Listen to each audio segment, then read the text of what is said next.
Pada zaman ketika hutan Kalimantan masih perawan dan sungai mengalir selebar lautan, hiduplah sebuah makhluk yang tak pernah disebut namanya dengan suara keras. Warga hanya menyebutnya Titanoboa, ular raksasa leluhur sungai. Tubuhnya sebesar batang pohon ulin tertua. Sisiknya hitam kehijauan seperti lumpur purba, dan matanya menyala redup seperti bara api di dasar air.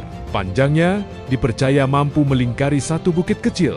Ketika Titanoboa bergerak, air sungai surut dan tanah bergetar.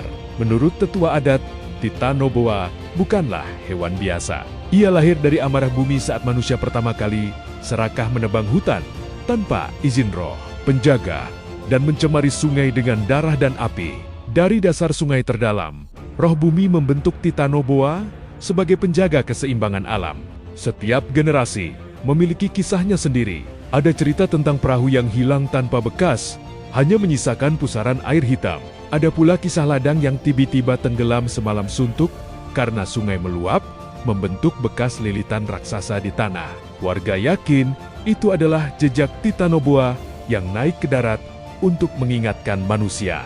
Namun Titanoboa tidak menyerang tanpa alasan. Suatu hari, seorang pemburu muda bernama Lanting menantang larangan adat. Ia memburu hewan di hulu sungai Keramat dan menombak ikan besar hingga air memerah. Langit mendadak gelap, angin berhenti, dan sungai menjadi sunyi. Dari kedalaman air, muncul kepala Titanoboa. Tubuhnya perlahan naik, membuat pohon-pohon di tepi sungai patah. Napasnya mengeluarkan kabut dingin, dan suaranya bergema seperti gemuruh dari perut bumi. Manusia lupa batas, desisnya. Lanting gemetar. Ia menjatuhkan tombaknya dan bersujud, memohon ampun. Titanoboa menatap lama, lalu perlahan kembali ke sungai. Air naik, tetapi tidak menelan desa, hanya menghanyutkan perahu dan senjata sebagai peringatan.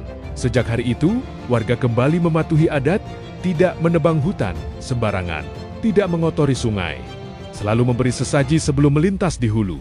Konon hingga kini, saat kabut tebal turun dan air sungai tiba-tiba menghitam, warga percaya Titanoboa masih berpatroli di bawah permukaan diam, mengawasi, dan siap bangkit jika manusia kembali melupakan keseimbangan alam.